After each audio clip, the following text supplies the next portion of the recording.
गुजरात विधानसभा और दिल्ली में एमसीडी चुनावों के एग्जिट पोल सामने आ चुके हैं और अब नतीजों से पहले हम बात कर रहे हैं दिल्ली के उप मुख्यमंत्री और आम आदमी पार्टी के वरिष्ठ नेता मनीष सिसोदिया से। मनीष जी, बहुत बहुत स्वागत है।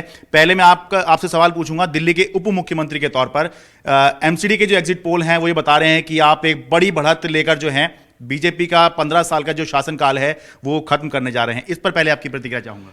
मैं जितने भी एमसीडी के एग्जिट पोल के नतीजे देखे हैं, हर बार दिल्ली के एक एक व्यक्ति के लिए दिल से आभार है। दिल्ली की जनता का आभार है जिन्होंने केजरीवाल जी की कट्टर ईमानदारी की राजनीति और काम करने की राजनीति पे भरोसा जताया। उसके लिए मैं दिल्ली के एक एक व्यक्ति का शुक्रिया करना चाहता हूं एग्जिट पोल के नतीजों के आधार पर। अभी तक आपने केवल कांग्रेस को सत्ता से हटाया था, बीजेपी को चुनाव आपने हराए थे, लेकिन अभी तक ऐसा नहीं हुआ कि आपने बीजेपी को सत्ता से हटा दिया हो।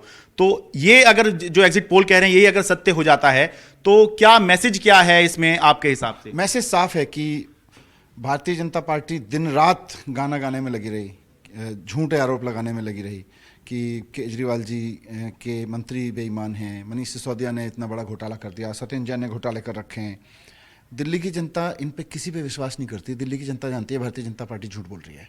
दिल्ली की जनता ने बहुत जोर से बोला है आज कि केजरीवाल कट्टर ईमानदार हैं, केजरीवाल जी काम करते हैं, केजरीवाल जी हमारे घर के भाई, हमारे बेटे जैसे हैं, केजरीवाल जी पे हमें भरोसा है। और भारतीय जनता पार्टी झूठ बोल रही है। जितने इन्होंने आरोप लगाए वो सारे झूठे थे। दिल्ली में शराब घोटाले की जो मनगढ़ंत मनोहर कहानी सुनाई वो झूठी थी।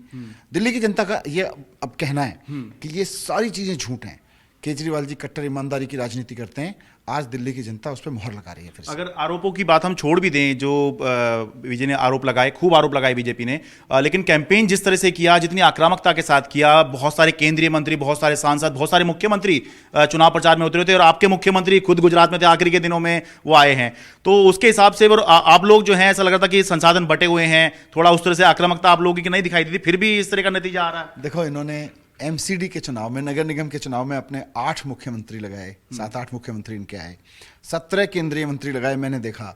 और टीवी चैनल पर 27 टीवी चैनल्स पर दिन रात इन्होंने चलाया, मनीष सिसोदिया ने भ्रष्टाचार कर दिया, केजरीवाल जी ने गड़बड़ कर दी, सत्येंद्र जैन ने गड़बड़ कर दी। दिल्ली की जनता ने बोला किसी ने गड़बड़ नहीं की। भारतीय जनता पार्टी कट्टर भ्रष्ट पार्टी है और अरविंद केजरीवाल जी की पार्टी कट्टर ईमानदार पार्टी है। आज दिल्ली की जनता इसको कह रही है अरविंद केजरीवाल हमारे घर का बेटा है, हमारा भाई है।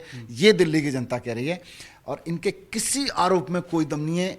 झूठ बोल रहे हैं, ये इस चुनाव से भी साबित कर दिया। दिल्ली की जनता अब कह रही है कि ये झूठ बोल रहे हैं भारतीय जनता पार्टी। एक सवाल जरूर लोगों के मन में होगा कि दिल्ली सरकार बनाम केंद्र सरकार या दिल्ली सरकार बनाम एलजी की हमने खूब लड़ाई देखी है, अब नगर निगम में आम आदमी पार्टी आ जाएगी तो कहीं वो केंद्र सरकार से अब एमसीडी की लड़ाई तो शुरू नहीं हो जाएगी या एलजी और एमसीडी की लड़ाई तो शुरू नहीं हो जाएगी? ये डर लोगों के मन में है। देखो, लोगों के मन में डर नहीं है, लोगों के मन में भरोसा है कि केजरीवाल जी को जिससे लड़ना पड़े, चाहे सेंटर से लड़ना पड़े, किसी से भी लड़ना पड़े, दिल्ली के काम कराएंगे।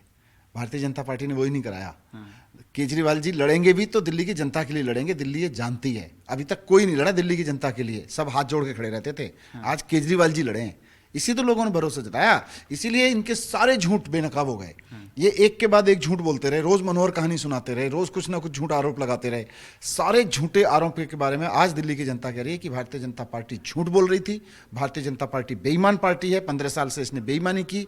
और अरविंद केजरीवाल जी पे भरोसा जताया है कि अरविंद केजरीवाल जी ईमानदार आदमी है, कट्टर ईमानदार पार्टी चलाते हैं और ईमानदारी से सरकार काम करती है। सर, एक सवाल मन में ये जरूर है कि पिछले 5 जब से आप लोग आए हैं सत्ता में, तब से एमसीडी में बहुत सारी स्ट्राइक होती रही और ये विवाद चलता रहा। वो एमसीडी कहती रही कि केजरीवाल जी पैसे नहीं दे रहे हैं और आप लोगों ने कहा कि हमने खूब पैसे दे दिए हैं, केंद्र सरकार आपकी, आप उससे ले लीजिए।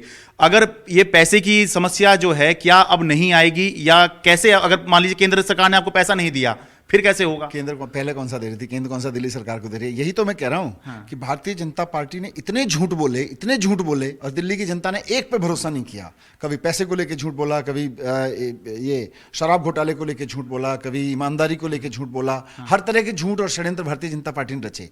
एक बात पे भी भारतीय जनता पार्टी की दिल्ली की जनता को यकीन नहीं है आज। लेकिन आप ये कह रहे हैं कि ऐसी कोई समस्या नहीं आएगी, ना पैसे की दिक्कत आएगी और ना ही ये हो रही कि लड़ाई हो रही है इस तरह की। केजरीवाल जी ने करके दिखाया है। ये लोग रोकते रहे, लड़ते रहे, पैसे नहीं दिए, उसके बावजूद दिल्ली सरकार में काम करके दिखाया ना। तो वहीं एमसीडी में भी यही करके दिखाएंगे। लेकिन आज जो एग्जिट पोल के आपके नतीजे कह रहे हैं वो यही कह रहे हैं कि दिल्ली की जनता भारतीय जनता पार्टी को एक भारतीय झूठा पार्टी मानती है और दिल्ली की जनता मानती है कि केजरीवाल जी कट्टर ईमानदार हैं। जितने इन्होंने आरोप लगाए सब झूठे थे। बार बार दिल्ली की जनता ने अब यही मोहर लगाई है। ठीक है, अब मैं आम आदमी पार्टी के वरिष्ठ नेता के तौर पे आपसे बात करता हूं। गुजरात के जो एग्जिट पोल हैं वो ये दिखा रहे हैं कि आपके लिए उतना पॉजिटिव नहीं है गुजरात में जितना आप लोगों ने दावा किया था कि आप सरकार बना रहे हैं। सरकार तो छोड़िए, मतलब ऐसा लग रहा है कि 10, 15, 20 सीट इससे ज्यादा जो है आप लोग जो हैं गुजरात में लेते हुए नहीं दिखाई दे रहे हैं। देखिए 10 साल में देश, इतने बड़े देश में एक पार्टी उठती है और नेशनल पार्टी का दर्जा पा रही है। और कहाँ से पा रही है? जिसके बारे में ये कहते हैं भाई ये बीजेपी का अभेद किला था, जिसके बारे में हम सब जानते हैं कि मोदी जी वहीं से आते हैं, अमित शाह जी वहीं से आते हैं, गुजरात से ही। इनके सारी ताकत वहाँ लगी हुई थी। कहते हैं कोई एंट्री नहीं मार सकता वहाँ पे आम आदमी पार्टी की धमाकेदार एंट्री हो रही है। वहाँ पे आम आदमी पार्टी ना सिर्फ धमाकेदार एंट्री कर रही है बल्कि गुजरात कह रहा है कि आम आदमी पार्टी अब नेशनल पार्टी है। गुजरात के लोग आम आदमी पार्टी को नेशनल पार्टी का दर्जा दे रहे हैं। हमारे लिए तो ये बहुत बड़ी बात है, आम आदमी पार्टी के लिए बहुत, और देश के राजनीतिक इतिहास में मुझे लगता है इससे बड़ी घटना क्या होगी कि गुजरात में जहाँ से पीएम आते हैं, जहाँ से होम मिनिस्टर आते हैं, जिसको अभेद किला कहा जाता था, वो गुजरात खड़े होकर कह रहा है भाई ये जो पार्टी है ना ये ईमानदार भी है और ये नेशनल पार्टी होने का दम रखती है। पहली बार में लगभग इस तरह से लड़के अगर इतना वोट ले जाते हैं वाकई में सकारात्मक तो माना ही जा सकता है। लेकिन लोगों के मन में ये बात जरूर आ रही है कि आपके लड़ने से कहीं ऐसा तो नहीं हो गया कि बीजेपी को जो है, क्योंकि ये दिखा रहे हैं बीजेपी अपना इतिहास का सबसे बढ़िया प्रदर्शन करने जा रही है, तो चर्चा ये हो रही है कि आम आदमी पार्टी आई, उसने कुछ वोट जो है इधर भी डेंट किए लेकिन कांग्रेस से ज्यादा डेंट कर दिए और इस वजह से जो है आपने अपना प्रेस बनाया लेकिन कहीं बीजेपी और भी आगे उस वजह से निकल गई है। देखो मैथमेटिक्स क्या होता है ये अब 8 तारीख को आप बात करना देखना। लेकिन अभी तो एग्जिट पोल के नतीजों से हमें इस बात की बहुत खुशी हो रही है कि अरविंद केजरीवाल जी के नेतृत्व में आम आदमी पार्टी 10 साल के अंदर अंदर एक धमाकेदार एंट्री गुजरात में कर रही है। और गुजरात की जनता जिसको कहते थे वो किसी की नहीं सुनती है, किसी को नहीं मानती है, मतलब किसी पार्टी को एंट्री नहीं देती है, वो आम आदमी पार्टी को ना सिर्फ प्यार और सम्मान दे रही है बल्कि हमारे लिए बड़ी बात है कि गुजरात की जनता से हमें राष्ट्रीय पार्टी होने का दर्जा मिलेगा तो गुजरात की जनता के वोट से मिलेगा। लेकिन केजरीवाल जी ने सरकार बनने का दावा किया हुआ, लिख कर दिया हुआ है। अभी हम नेशनल पार्टी बन रहे हैं, बाकी 8 को बात करेंगे। ठीक है, बहुत बहुत धन्यवाद। दिल्ली से मैं शरद शर्मा, एनडीटीवी इंडिया।